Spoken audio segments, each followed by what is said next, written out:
بہت عرصہ پہلے کی بات ہے۔ اندلس کے صحرا میں ایک بستی آباد تھی۔ اس بستی میں فیاض نام کا ایک نوجوان رہتا تھا۔ فیاض عمر میں تو جوان تھا، مگر اس کی سوچ، فہم اور گفتگو کسی دانا بزرگ جیسی محسوس ہوتی تھی۔ گاؤں کے لوگ اس کی عزت کرتے تھے کیونکہ وہ ہمیشہ بات کو سمجھ کر اور انصاف کے ساتھ فیصلہ کرتا تھا۔ اگر دو افراد کے درمیان جھگڑا ہو جاتا تو وہ اسے فیاض کے پاس لے آتے تھے۔ فیاض پہلے دونوں کی بات غور سے سنتا، پھر ایسا حل بتاتا کہ کسی کا دل نہ ٹوٹے۔ وہ مانتا تھا کہ عقل انسان کے لیے سب سے بڑی نعمت ہے اگر اسے سچ کے ساتھ استعمال کیا جائے، مگر اس کے دل میں ایک سوال ہمیشہ زندہ رہتا تھا جو اسے خاموش نہیں رہنے دیتا تھا۔ وہ سوال یہ تھا کہ کیا سچ ہر جگہ اپنی جگہ بنا سکتا ہے یا نہیں؟ کیا دنیا میں ایسی جگہ بھی ہے جہاں جھوٹ ہمیشہ جیت جاتا ہے؟ یہی سوال اس کے دل میں بے چینی پیدا کرتا رہتا تھا۔ ایک رات گاؤں کے بزرگ آگ کے گرد بیٹھے پرانی کہانیاں سنا رہے تھے۔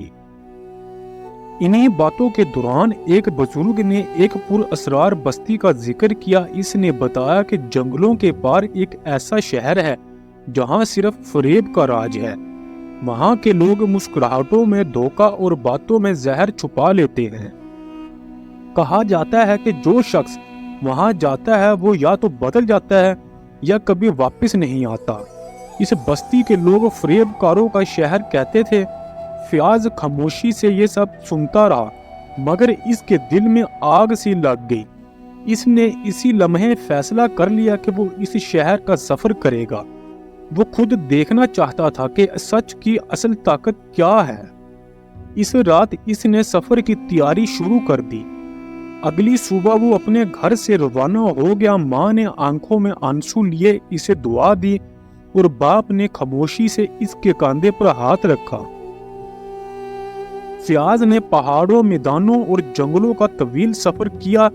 کئی دن وہ بھوکا پیاسا رہا، مگر اس کا حوصلہ کم نہ ہوا۔ آخر کار ایک دن وہ ایک بلند و بالا دروازے کے سامنے کھڑا تھا۔ اس دروازے پر ایک بوڑھا پہرا دے رہا تھا جس کی آنکھیں عجیب طرح سے چمک رہی تھی۔ بوڑھے نے فیاض کو غور سے دیکھا اور اسے واپس جانے کا مشورہ دیا۔ اس نے کہا کہ یہ شہر سچ بولنے والوں کے لیے نہیں ہے۔ فیاض نے پرسکون لہجے میں جواب دیا کہ وہ سچ کا مسافر ہے۔ بوڑھا زور سے ہنسا اور دروازہ کھول دیا۔ جیسے ہی فیاض بستی میں داخل ہوا، اس نے فضا میں عجیب پن محسوس کیا۔ ہر شخص غیر معمولی طور پر خوش اخلاق اور میٹھے لہجے میں بات کر رہا تھا۔ ہر دکاندار مسکرا کر مسافروں کو اپنی طرف بلا رہا تھا۔ ایک دکاندار نے فیاض کو مفت لسی پلائی اور بڑی محبت دکھائی، مگر بعد میں دی گئی رسید نے فیاض کو چونکا دیا۔ اس رسید پر ایک گلاس لسی کی 5 سونے کے سکے لکھے ہوئے تھے۔ اس لمحے فیاض سمجھ گیا کہ یہاں ہر چیز کی قیمت ہے۔ اس نے دل میں طے کر لیا کہ وہ ہر قدم سوچ سمجھ کر رکھے گا۔ اگلے دن ایک عورت اس کے پاس آئی اور رونے لگی۔ اس نے کہا کہ اس کا بیٹا گم ہو گیا ہے۔ فیاض نے انسانیت کے ناطے اس کی مدد کرنے کا فیصلہ کیا، مگر سوالات کے دوران عورت کے جواب بدلنے لگے۔ فیاض نے نرمی سے اس کا جھوٹ بے نقاب کر دیا۔ کچھ ہی دیر کے بعد ایک بچہ دعا کے نام پر بھیک مانگنے آیا۔ فیاض نے اس بچے کی آنکھوں میں فریب دیکھ لیا، لیکن یوں آہستہ آہستہ اس کی عقل اور سمجھ کی شہرت پھیلنے لگی۔ لوگ اسے عقل مند مسافر کہنے لگے۔ کچھ لوگ اس سے ڈرنے لگے اور کچھ اسے آزمانے لگے۔ اسی دوران بستی کے رئیس کو اس کی خبر پہنچ گئی۔ رئیس نے فیاض کو اپنے محل میں بلایا۔ محل میں دولت، شان و شوکت اور طاقت کا بھرپور مظاہرہ تھا۔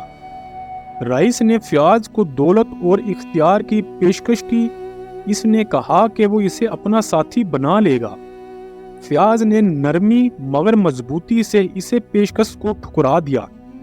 رئیس مسکرایا اور بولا کہ پھر تمہیں آزمائشوں سے گزرنا ہوگا۔ پہلی آزمائش اندھیرے میں سچ کو پہچاننے کی تھی۔ فیاض نے عقل اور مشاہدے سے سچ کو پہچان لیا۔ دوسری آزمائش لالچ کی تھی۔ جہاں خزانے رکھے گئے تھے، فیاض نے خزانہ چھوڑ کر ایک پرانا قانون نامہ اٹھا لیا۔ تیسری آزمائش سب سے سخت تھی۔ اس سے کہا گیا کہ ایک جھوٹ بول کر گاؤں کے لوگوں کو قائل کرے۔ فیاض نے سب کے سامنے سچ کو آئینہ بنا کر پیش کر دیا۔ اس کی باتوں نے لوگوں کے دل کو ہلا دیا۔ بہت سے لوگ خاموش اور شرمندہ ہو گئے۔ رئیس کو پہلی بار خوف محسوس ہوا۔ اسی رات خفیہ سازشیں ہونے لگی، مگر صبح ہوتے ہی بستی کا ماحول بدل چکا تھا۔ لوگ میدان میں جمع ہونے لگے تھے۔ سچ کے حق میں آواز بلند ہونے لگی۔ خوف ٹوٹنے لگا۔ رئیس نے فیاض کو آخری موقع دینے کا اعلان کیا۔ اس نے کہا اگر فیاض جھوٹ مان لے تو جان بخشی جائے گی۔ فیاض نے صاف انکار کر دیا۔ اسی لمحے ایک فقیر آگے بڑھا اور سچ کا ساتھ دیا۔ پھر ایک اور شخص، پھر کئی لوگ سامنے آ گئے۔ محافظ رئیس آدمی سے پیچھے ہٹنے لگے اور رئیس آدمی اکیلا رہ گیا۔ آخر کار اس رئیس آدمی کو بستی سے نکال دیا گیا۔ فیاض نے انتقام کی بجائے اصلاح کا راستہ چنا۔ بستی کے لیے نئے اصول بنائے گئے۔ بچوں کو تعلیم دی جانے لگی، بوڑھوں کو عزت دی جانے لگی۔ جھوٹ کی جگہ سچ نے لینا شروع کر دی۔ بستی کا نام فریب کاروں کے شہر سے بدل دیا گیا۔ اب وہ روشنی نگر کہلانے لگا۔ کئی دن بعد فیاض نے رخصت ہونے کا فیصلہ کیا۔ لوگ اسے روکنا چاہتے تھے، مگر وہ جانتا تھا کہ اس کا سفر ابھی باقی ہے۔ ایک بچے نے اس سے پوچھا کہ کیا وہ پھر آئے گا؟ فیاض مسکرا دیا۔ اس نے کہا جب بھی سچ کی ضرورت ہوگی وہ ضرور آئے گا۔ وہ پہاڑوں کی طرف روانہ ہو گیا۔ سورج کی کرنیں اس کے ساتھ چل رہی تھی۔ فریب کا شہر پیچھے رہ چکا تھا۔ روشنی نگر ایک نئی صبح دیکھ رہا تھا۔ لوگ اب سوال کرنا سیکھ چکے تھے۔ جھوٹ اب آسان نہیں رہا تھا۔ سچ نے اپنی جگہ بنا لی تھی۔ فیاض ایک مثال بن چکا تھا، ایک ایسی مثال جو نسلوں تک یاد رکھی جائے گی۔ کئی مہینوں کے بعد جب فیاض اپنے گاؤں واپس لوٹا تو سورج نکل رہا تھا۔ فضا میں مٹی کی خوشبو تھی اور کھیتوں کے کنارے خاموشی بکھری ہوئی تھی۔ یہ وہی راستے تھے جن سے وہ کبھی سوالوں کے بوجھ کے ساتھ نکلا تھا، مگر اب وہ جوابوں کے ساتھ لوٹا تھا۔ گاؤں والوں نے اسے دیکھا تو حیرت ان کی آنکھوں میں ٹھہر گئی۔ فیاض نے نہ کوئی اعلان کیا، نہ کوئی دعویٰ۔ وہ جانتا تھا کہ اصل تبدیلی لفظوں سے نہیں، خاموشی عمل سے جنم لیتی ہے۔ اس نے سب سے پہلے انصاف کا طریقہ بدلا۔ اب فیصلے جلد بازی میں نہیں ہوتے تھے۔ ہر فریق کو سنا جاتا، ہر بات کو پرکھا جاتا اور سچ کو وقت دیا جاتا کہ وہ خود سامنے آ جائے۔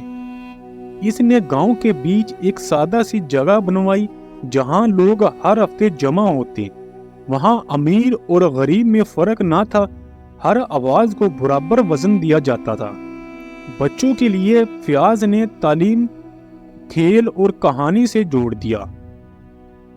بچوں کے لیے فیاض نے سکول بنوایا۔ وہ انہیں کتابوں سے زیادہ سوچنے کا ہنر سکھاتا تھا۔ وہ چاہتا تھا کہ آنے والی نسلیں آندھا یقین نہیں، جاگتی ہوئی عقل رکھیں۔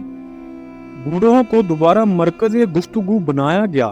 فیاض جانتا تھا کہ وقت کے تجربے کو نظر انداز کرنے والی قوم اکثر اپنی ہی غلطیوں کو دہراتی ہے۔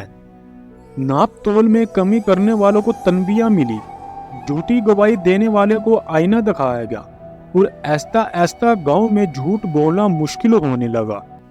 یہ سب کسی خوف کے باعث نہیں تھا، بلکہ اس سمجھ کی وجہ سے تھا جو دلوں میں اتر چکی تھی۔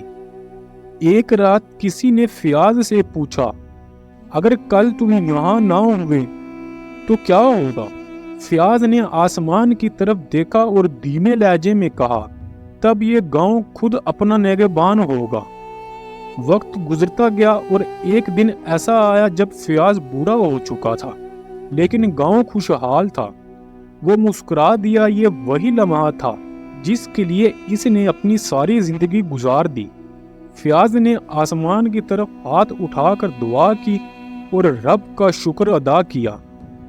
پوری کہانی سننے کے لیے آپ سب دوستوں کا بہت شکریہ۔ آپ کو یہ کہانی کیسی لگی پلیز کمنٹس میں اپنی رائے دیں، اور ہمارا channel story T V official کو سبسکرائب کریں، بیل آئیکن کا بٹن دبائیں تاکہ ہر آنے والی نئی ویڈیو بآسانی آپ تک پہنچتی رہے۔